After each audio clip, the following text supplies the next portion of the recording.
Hello everyone, this is Disrespecting again, and this is a little first impression video on a game I found on the Zura a few days ago called Wazhack. Well, it's not really a first impression, I have played it loads before. I got completely hooked to this, so I had to do at least one video on it. It's a game with permadeath. It's a dungeon crawling, platforming roguelike. So yeah. You die, you lose your character, everything's gone, and you just try to get as deep into the dungeon as possible. For the sake of this video, I'm going to start with a white witch, because she starts out with a lightning spell that is badass. There's also... I can't check anymore. The knight and the Valkyrie, which are pretty much the same, but, you know, male, female, wizard, same as white witch, but male. Same for sorcerer, sorceress, huntsman, and huntress. These focus on bows, these four focus on spells, but these are more likely to go with dark magics, I believe. And then the knight is just a heavy armor guy, and while, you know, they wear like leather stuff, and they wear cloth and such things. They can get heavy armor though, because there is a talent that allows them to... Well, heavy armor nerfs the power of your spells, basically, how effective they are. And, yeah, the talent will undo that. I want to go with max intelligence and wisdom. This increases the power of my spells, and this allows me to remember them. Because you learn them from books, and you can sell the books after you've learned them. But for some reason, I think you can forget spells, but it's never happened to me, so I'm really not too sure about that. I'm going to go with strength, because it increases how much I can carry, and rest I'll put in dexterity as it increases my hit chance. It maxes out at 12, I can't put it any higher, even if I, or wait, no, 13 actually, but these won't go higher than 18. It's different for every class how high these stats will go, sort of a balancing thing. So let's get going here. Getting started, it's very easy to control WASD, run into something and it will beat it up. Now, I forgot to learn my spell, which I should probably do. You also have a hunger system, so you'll have to collect food and stuff to feed yourself. And you have this little pet here who fights with you, but I usually kill the pet on this character, because the lightning spell that I'm going to learn right now, it's like a chain lightning. It'll go to pretty much anything in range and kill everything, including your pet. It's sort of inevitable. Like, if you're far away, it won't die, but eventually something's gonna get close, like right now. And there you go. Almost sneezed there. That sucked. Okay, so let's see what kind of items we've got. I don't want to grab any of these swords, because I can't really use them. But, I'll be looking out for cloth and things like that. I'm probably gonna... I can't kill the kitty, I don't have any mana. I have to get some talents here. Mainly wizardry and duomery. This increases my mana regeneration, wizardry. And what this does, it identifies items. Because items in this game have several different states. They have blessed, uncursed, and cursed. If you equip a cursed item, you can't take it off anymore. Now, there is a spell that takes the curse away from an item, but you know, the chances you find it are of course pretty low, because there's plenty of spells to go around. Now, if you're a knight, I guess you're just completely screwed as soon as you accidentally equip a cursed item. So, for example, now I found a jade ring, but I'm not going to equip it, because I need to be able to identify it first. Now, I can do that with a scroll of identify, or I can wait until I get this talent. And as you can see, every 2 minutes it'll identify something. Next is 1 minute, and then 30 seconds. And I believe at that point the spell is maxed out. And we're going to go for wizardry to get that mana regen. Now, I have considered going for mana regen first, but I usually seem to be fine until that point. Like, I always seem to get at least to level 6 or 8-ish, something like that. But yeah, I usually die around 800 feet into the dungeon. Basically, every 3 floors is 100 feet. And, you know, that's sort of your score. That's what you're reaching for, including, of course, your character's levels and skills, but in the end, you're going for how many feet you've gone down. Found another spell book too, actually. I didn't learn the pink one yet. So let's see what these give us. Oh, wow, my pet is still alive. I just got Knock, which is a death spell. Now, lightning is a light spell. I have my skills right here. And if I spend points into light, when this bar gets full, I can like upgrade it to the next level. I won't be able to go dark anymore. So if I get 1 point in dark, I can only have 4 points in light, and my light spells won't be as effective as if I had 5 points, obviously. Same counts for life and death spells.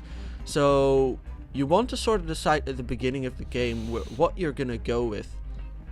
One of the reasons that I also picked a magic character, because there's more choices you have to deal with. If you're a knight, you pretty much walk into everything face first and just, yeah, pound it to death. There's not really much to it. You won't get any spells as far as I know. I haven't actually tried playing a knight with its intelligence raised up, but I doubt it'll be that great. Because if you find a spell book and your intelligence is too low, you simply won't be able to learn the spell, and you'll get confused because the book is too difficult to read. Now, another thing that also comes into play with this hunger system, I'll show you in a second, let's go to the eat menu, is that the meat you find actually rots. So every now and then you'll want to eat some of this meat before it rots, because eventually it's going to spoil and be useless. Now, I'm not actually hungry right now, but it's good to prevent myself from becoming it at all, I guess, because otherwise the meat will rot and I'll just have to throw it out. Okay, I upgrade my light skill. Okay, so I just used lightning enough to upgrade my light skill. It's now level 2. And, oh, go away. What else is there to show off? There's also a resting system.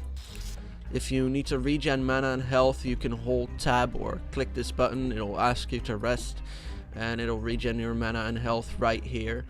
And of course that is also increased by the talents that go with it, like wizardry and first aid, which increases your health regen. You can also go with a dual wielding character. You can go with a character with shields, two-handers. There's also trading in a way. There's like some vendors throughout the game you can sell your crap to. And there's also encumbrance, so you can go overweight, and if you're overweight, you'll move slower. Not sure if it affects your fighting speed, but I wouldn't be surprised if it does. There's also a co-op mode, although I wouldn't really call it co-op. It's like you connect with your friend and you play the same dungeon, but you're not actually in the same dungeon. It's like a competitive mode to see who can get the furthest in said dungeon. And I believe it has like trading items with each other, so I guess that's an advantage to co-op. But you know, if one friend dies, what do you do then? I sense... I just got cursed gloves, so I'm not going to equip these. I'm going to keep them for selling for now. But if I get to be overweight, I'll probably just drop it on the floor. Okay, let's go with wizardry. Get some mana regen here. What are these? Black gloves. So my identifying items is maxed out now, as far as I'm aware. I never got it over 3. I don't think it's possible. Might be. Maybe I just haven't gotten to a high enough level. Who knows? I don't even know how far I've gotten in the past. Oh, whoops. I just cancelled that. Pick it up. I want the silver spellbook, a pulsating wand. Wands are very useful as well. They cast spells, but you won't really know what they cast until you use them. And again, they also come with the cursed state and everything, so it's sort of risky. So I'll leave that to identify for a bit. But if you're out of mana, those things can be an absolute lifesaver. I need to go back for a bit and learn the spellbook I got. Spellbook, silver spellbook. Here we go. Oh, levitation. That is good. And what else? Create monsters, which is... I sort of need a taming spell before I do that, because I can create monsters, but they'll just try to kill me. Cone of Cold. I have never seen that spell before. It's a dark spell, so I won't be using it. because this is a light character. Let's see, I want to move levitation up to 2 and create monster up to 3. And right now if I press 2, I can levitate and things on the ground won't be able to hit me. I actually once in this game, one of the first games I played, I got a cursed ring of levitation. Now I didn't know how these cursed states worked. So I equipped this ring, found out it was cursed because it wasn't identified yet. I didn't know how all that worked. And I couldn't take it off anymore, so I was permanently levitating. So I couldn't get on the ground. Like, I couldn't get on the ground to pick any items up. It really sucked. I couldn't get any food, so eventually I just starved. It really sucked, and it pissed me off because I had the idea I was doing great, and something like that happens. But you know, that's the fun about this game. It's so risky. You just want to keep trying. It's so frustrating when you lose a high level character and you have to do it all over, but at the same time it's just a progression system that drags you right back in and makes you want to do it all over again. So yeah, I definitely recommend picking this game up. You can get it on the Zura. I'll also include the link to the website of the game below, because there is a browser version you can buy. There's also a demo, I believe, up to 300 feet. I might be really wrong because I never bought the demo. I just saw the game and purchased it because, well, I'm dumb.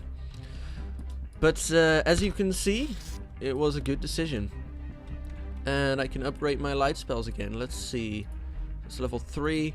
There's also, of course, weapon skills, which, well, at the beginning you'll obviously suck with your weapons, and since I'm mostly using spell, my polearm skill, which is what staves fall under, is not really upgrading that much, but regardless, it'll get there eventually when I run out of mana a few times and I'm forced to use it. Oh, I just got over-encumbered, burdened, so I'm gonna have to drop some things that I don't need so I can walk at full speed again.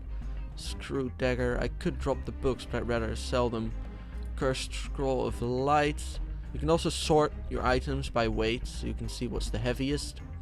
My staff is rotted. Right, there's also... So annoying. So items can actually rot. There's like monsters and stuff, if you hit them, they'll burn or, yeah, rot your items. And oh god, good. Sometimes items block the door and you can't open it anymore and you have to somehow get it away. But yeah, it's really annoying if your item rots, because you could just suddenly be naked in the middle of a fight, and it's, as you can imagine, not very convenient. Alright, we're gonna go for, what are we at, like 400 feet right now? I think so. Wonder how long this character is gonna last. Oh. Come on, die. There we go. Now this part of the dungeon is really an easy part. I usually start getting trouble, as I said, around 800. I'm hungry again. I'm not eating enough of this meat. It's all gonna spoil. I'm just gonna eat another bit of hill orc innards. There's also actually a talent that will allow you to find more meat on monster corpses. And this stupid dog is barking in the background. I hope you can't hear that, but let's go on. Die. Oh crap, this is not good. Right now I'm out of mana, and yeah, this is gonna go horribly wrong. Can I levitate? I can levitate. Okay, so what I can do is levitate, and it won't let me rest because there's a monster near, I imagine. I think that's what it is. I never really figured that out. What I could try to throw a potion at him. There's a throw command. Where is it? Here. You can pretty much throw anything at a monster, and if it's something bad, I made him hallucinate. Well, I guess that's good. Well, for me. But this is not doing much. I'm just wasting potions here. These potions don't seem to do much. Sort of hoped I had something bad that would do lots of damage, but I didn't. We can try the wand. If it's cursed, we're screwed. A wand of cancellation. I don't know what that is. It keeps moving. It doesn't seem to... I cancel the orc warrior. I don't know what that means. We can just levitate around a bit and... yeah. Of course there's like bats and ranged mobs, so this is not always a solution. There's also things like giants, which will simply hit you out of the air. They're so big that you can't really avoid them. They'll smash you with their club. But, oh my god, I actually misclicked there. If I can get the mana, I don't know if the spell levitation actually ends. On an item it doesn't seem to, but yeah. This game is still in heavy development, so it might crash every now and then and stuff like that, but it's just brilliant. So I recommend you pick it up.